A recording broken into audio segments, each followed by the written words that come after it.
नमस्कार. MPSC गट क 2619 जागा, पण आपल्या आयुष्याचा करेक्ट कार्यक्रम, कारण परीक्षा ऑनलाईन आहे. फक्त यानं TCS ची जी 1000 फीस होती ती फीस कमी केली, मात्र आयुष्याला बरोबर जसा घोडा लावायचा तसाच लावल्या जाणार.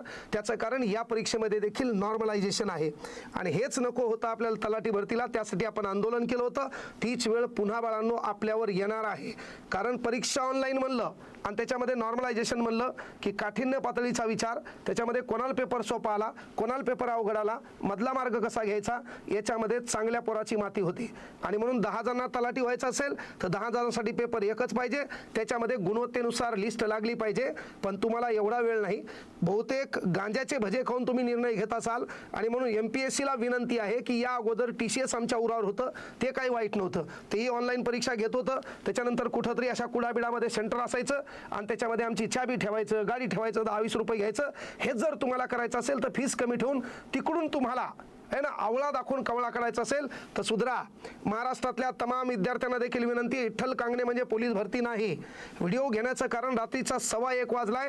व्हिडिओ घेण्याचं मुख्य कारण महाराष्ट्रातल्या तब्बल 1001 पोरांनी माझ्या ऑफिसच्या नंबरवर, माझ्या नंबरवर आणि हॉस्टेलसाठी जे पोरं ॲडमिशनसाठी असतात त्यांच्या नंबरवर कॉल केलेत की सर आमची ही समस्या आहे.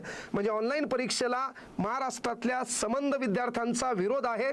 याचा अर्थ एकच आहे की आमचं पोरगं MPSC ग्रुप क ची तयारी करणारं पोरगं विश्वास ठेवतंय पेनावर, विश्वास ठेवतंय कागदावर, विश्वास ठेवतंय कार्बन कॉपीवर.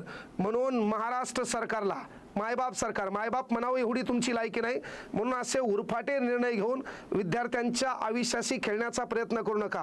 संबंध महाराष्ट्रातली जनता तुमच्या विरोधात आहे, कामगार तुमच्या विरोधात आहे, शेतकरी तुमच्या विरोधात आहे, शेतमजूर तुमच्या विरोधात आहे. विद्यार्थी देखील तुमच्या विरोधात येणार नाही याची काळजी तुम्ही घ्यावी. कारण का केवळ TCS ची फीस 1000 होती, तुम्ही कमी केली म्हणजे आमच्यावर उपकार केले नाही. परीक्षा घेत असताना ती ऑफलाईन घ्या, परीक्षा पारदर्शक घ्या. आणि जी हरामखोर लोक परीक्षेत घोटाळे करतात, पेपर फुटीचे आश्वासनं देतात किंवा पेपर फोडतात, यावर जन्मठेपेची कारवाई करा. कारण गोरगरीब कष्टकरी होतकरू हुशार विद्यार्थ्यांच्या टाळूवरचं लोणी खाणाऱ्या श्रीमंत बापाच्या माजुरड्या अवलादी या महाराष्ट्रात आहे. त्यांना अद्दल घडावी यासाठी कायदे कडक असावे.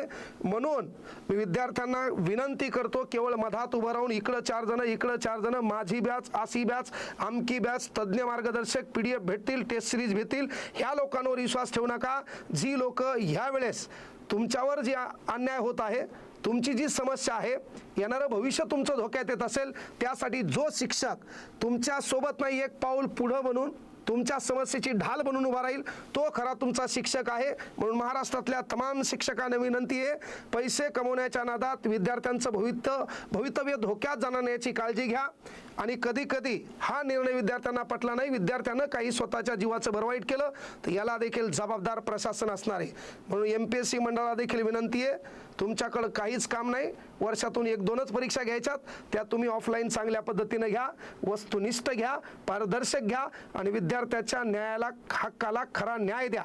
हीच विनंती आहे. नसता आमचं आंदोलन तुम्हाला परवडणारं नाही. याच्यातले काही बांडगुळं म्हणतील आंदोलन करण्याची गरज नाही, व्हायली तर हो द्या, ऑनलाईन हो द्या. ऑनलाईनमध्ये बाळा नॉर्मलायझेशनमध्ये एकदा विचार, तलाठी भरतीत काय झालं होतं है ना, परीक्षा 200 मार्काची, नॉर्मलायझेशनमध्ये 218 काही लोक गेले होते. ते नॉर्मलायझेशन पद्धत अनेक लोकांना कळलेली नव्हती आणि अनेक विद्यार्थ्यांचा डिसमोड झाला होता. तो होऊ नये, विद्यार्थी संकटात जाऊ नये, विद्यार्थी मानसिकदृष्ट्या खचू नये, ह्या उद्देशासाठी आपल्याला एकत्र यावं लागेल. सरकारचा हा निर्णय पडताळून लावावा लागेल आणि पूर्ववत पहिली जशी परीक्षा ऑफलाईन होती तशीच झाली पाहिजे, तसाच निकाल लागला पाहिजे आणि विद्यार्थ्याला खऱ्या अर्थानं न्याय मिळाला पाहिजे. तो न्याय मिळवून देण्यासाठी तुम्ही ठिकाण ठरवायचे, या ठिकाणी कमेंट करायची, अभिप्राय नोंदवायचा आहे. तुम्ही तुमच्या सोबत नाही, एक पाऊल पुढं असेल हा शब्द द्यायलोय. रात्री 1:15ला व्हिडिओ घेणं म्हणजे केवळ बोल बच्चन अमिताभ बच्चन नाही, तर विद्यार्थ्याच्या हितासाठी काही निर्णय घ्यावे लागतात. विद्यार्थ्याच्या हितासाठी नुकसानाचा देखील विचार करायचा नाही, कळलं का? तो विचार करणारा माणूस बाबा आपण आहेत. त्यामुळे ताण घेऊ नका, सदैव सोबत आहे. कुठं काय कुठली गरज लागली, मी सदैव तन मन धनाने तुमच्या सोबत आहे हा शब्द द्यायलो. डिप्रेशनमध्ये जाऊ नका, ताण घेऊ नका, हा निर्णय नक्की बदलला जाईल हा शब्द इथून देतो. जय हिंद, जय महाराष्ट्र.